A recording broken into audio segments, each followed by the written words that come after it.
Assalamualaikum warahmatullahi wabarakatuh. Perkenalkan teman-teman, di sini saya Danusa Smito. Saya akan melakukan instalasi Remnuk dan bagaimana cara penggunaan Remnuk tersebut. Yang pertama kita lakukan instalasi Remnuk untuk analisa malware. Yaitu instalasinya kita kunjungi langsung ke website resminya Remnuk. Di sini kita masuk ke websitenya remnuk.org. Kita scroll ke bawah, di sini ada menu download. Apabila teman-teman di sini sudah mempunyai OS Ubuntu, teman-teman sudah bisa melakukan install from scratch ini. Di sini teman-teman bisa melakukan sesuai panduannya. Karena di sini saya akan menggunakan virtual machine, yaitu menggunakan VirtualBox. Saya menggunakan GitHub Virtual Appliance. Di sini ada dua file, yaitu yang pertama menggunakan Ubuntu Fossal atau versi 20.04 atau 18.04, yaitu Bionic. Di sini saya menggunakan Fossal saja. Di sini ada menu file, download file, teman-teman tinggal download. Berhubung di sini saya sudah melakukan download, jadi saya tidak akan melakukan download lagi. Setelah terdownload, teman-teman bisa membuka VirtualBox.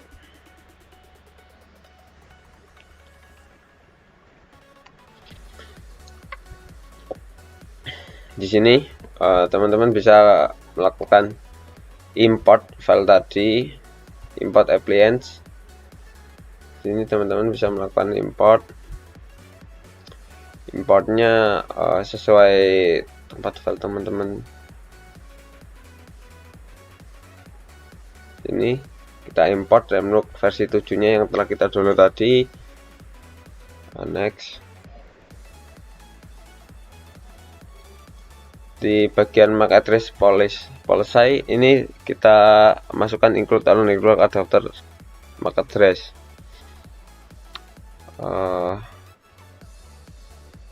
Untuk penyimpanannya itu terserah teman-teman. Di sini saya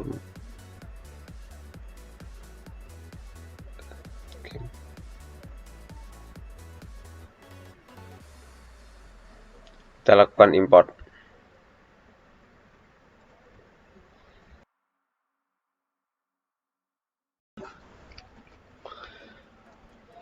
Baik teman-teman, di sini proses import Remnuk versi 7-nya telah selesai.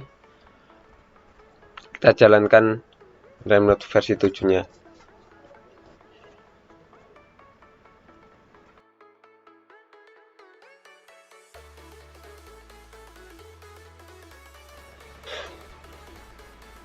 Baik teman-teman, di sini kita sudah memasuki tampilan awal dari Remnuk sendiri. Dari sini kita bisa masuk Remnuk.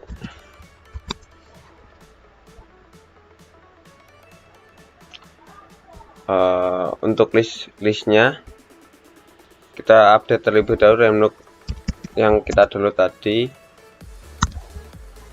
Remnuk version. Di sini versinya masih 2020 ya teman-teman. Untuk melihat listnya,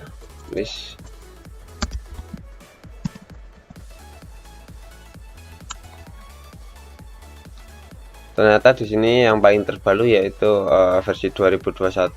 Kita bisa melakukan upgrade Remnuk terlebih dahulu.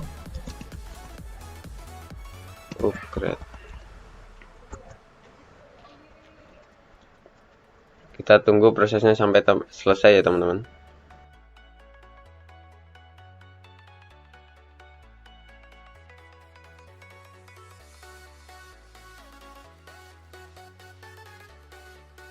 Di sini kita telah selesai melakukan update.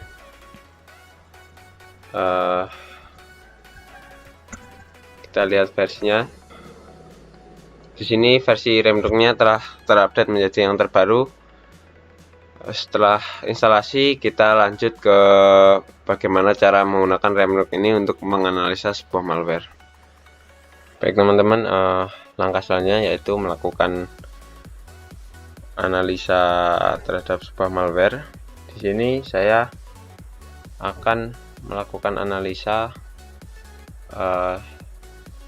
sebuah malware yang sudah saya download menggunakan repository dari Indesu ini.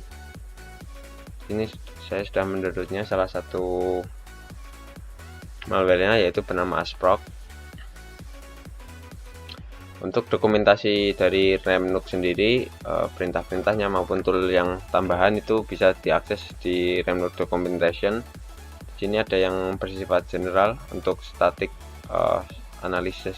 analisisnya ada PE file dan ada PE file, ELF file dan deobfuscation file. Terus untuk langkah selanjutnya kita masuk ke general. Untuk yang pertama yaitu kita lakukan analisa secara luas atau secara global, maksud saya belum spesifik. Masuk ke yang pertama, kita lakukan file. Perintahnya itu menggunakan file.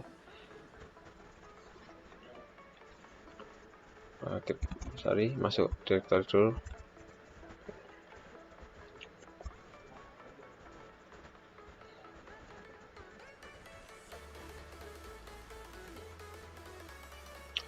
Di sini filenya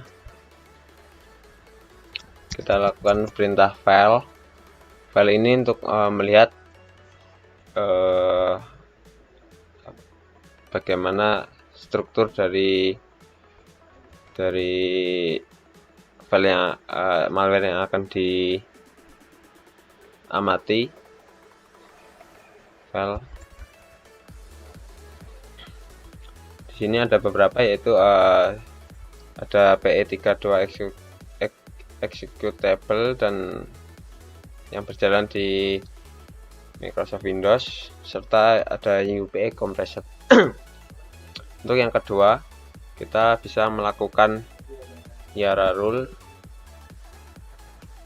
Sini digunakan untuk mengidentifikasi tindakan-tindakan secara global yang mungkin bisa disebut malware atau mungkin juga tidak.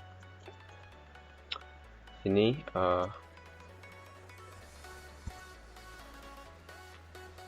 sini terdapat informasi juga, ada UPX, ada beberapa tindakan UPX 1, 3, lalu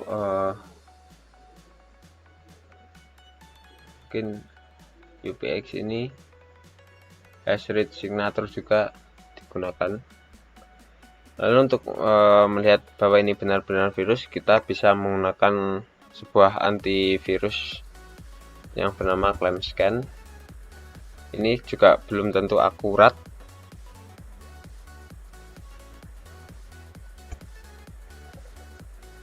Kita lakukan ClaimScan terlebih dahulu.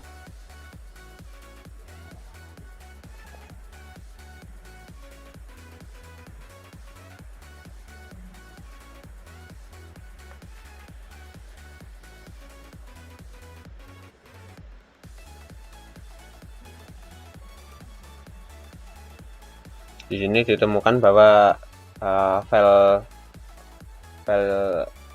yang saya download tadi benar-benar merupakan malware. Di sini terdapat WinTrojan Asprock ini. Lalu scan summary-nya, ada penjelasan. Untuk langkah selanjutnya setelah kita menganalisa secara global, karena di sini berformat PE frame, PE32 executable, kita bisa masuk ke PE file ini. Di dalam analisa statik ini pada PE file itu terdapat, kita bisa melakukan PE frame terlebih dahulu untuk menganalisa bentuk atau struktur dari filenya lebih dalam lagi, seperti hashnya, lalu entry point, section, dan sebagainya.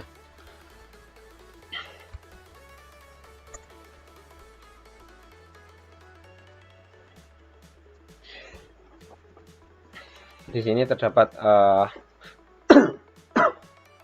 entry point, terdapat informasi hashnya, lalu image base, entry point, directory, lalu sectionnya ada UPX0, UPX1 dan resources.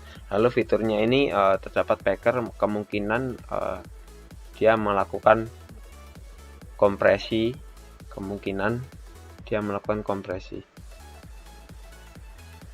lalu untuk packernya dia melakukan kompresor gratuito dari www. Lalu section suspiciousnya ini terindikasi 6,3 dan 7,94. Untuk possible breakpointnya terdapat beberapa seperti access process, get proc address, load library, virtual lock, virtual free, dan virtual protect. Untuk filenya itu terdapat kernel 32.dll dan msi.dll dan oleh. Untuk langkah selanjutnya kita bisa melakukan PE check untuk analisa lebih dalam lagi.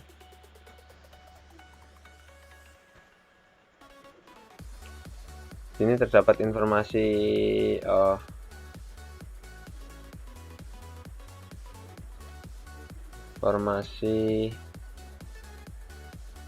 entropinya juga ada di sini. Entropi ini semakin besar, kemungkinan resource yang digunakan semakin besar juga. Kan tadi melakukan kompresi, dan kompresinya kemungkinan menggunakan resource dari ini resource dan UPX1, dan UPX0 nya kemungkinan dia tidak digunakan. Yang ada hash-nya juga MD5, SH1, SH256 dan 512. Ini terdapat juga di DOS header, lalu optional headernya juga ada, PS section, lalu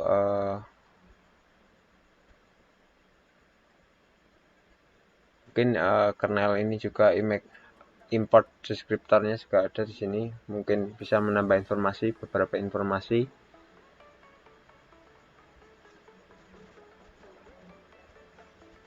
Lalu load config-nya, config yang digunakan, signature, PID, dan beberapa TLS, callback, dan overlay. Ini saja. Untuk setelah kita melakukan PE frame tadi, kita mendapatkan informasi bahwa resource-nya dan UPX1 nya digunakan lebih besar. Untuk yang kedua, yang ketiga itu kita bisa membedah source code-nya. Flash ini digunakan untuk mensimulasikan bahwa program ini kita eksekusi. Kita coba terlebih dahulu, teman-teman. Apabila kita eksekusi ternyata dia melakukan seperti ini, mungkin ini masih terenkripsi.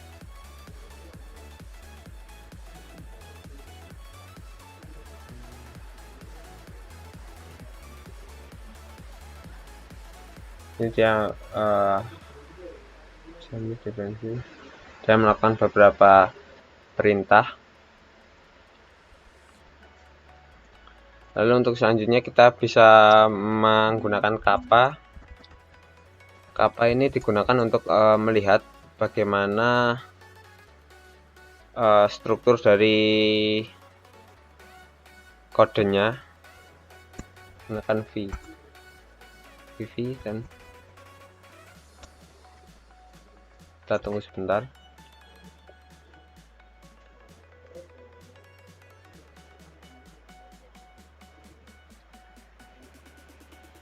Oke, teman-teman, di sini ada beberapa informasi juga yang lebih detail lagi tentang bagaimana kode tersebut berjalan. Di sini ada yang pertama, dia melakukan execute anti VM instruction. yang berada pada alamat 0 alamat ini atau di sini. Untuk yang kedua, kita bisa melihat dia menggunakan pack with generic packer, dan ini menggunakan UPX, packs with UPX. Yang terakhir, dia melakukan content resource section.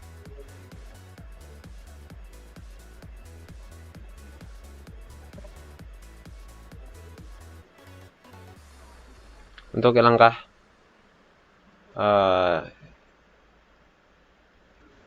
yang terakhir, mungkin kita bisa melihat bagaimana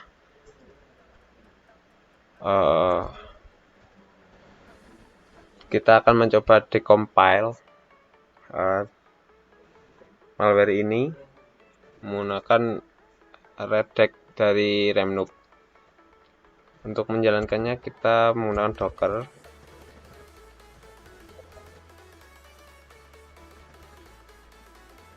Run IT.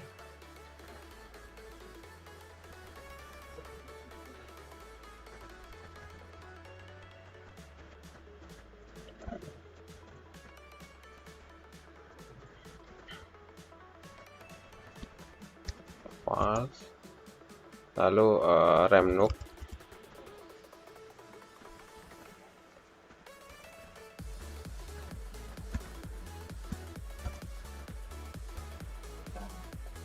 Ini lakukan decompile dengan perintah redact decompile.py, lalu nama filenya.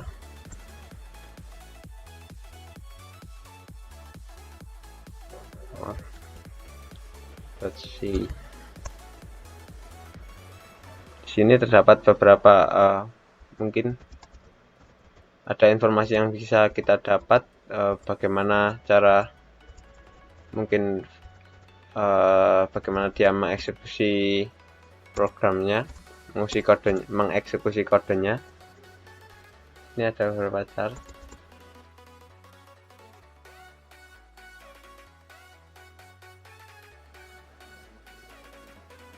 Sini dia juga menggunakan get version exa untuk LP version information.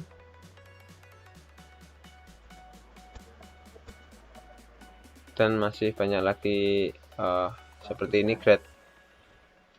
seperti get module handle, MS core DLL.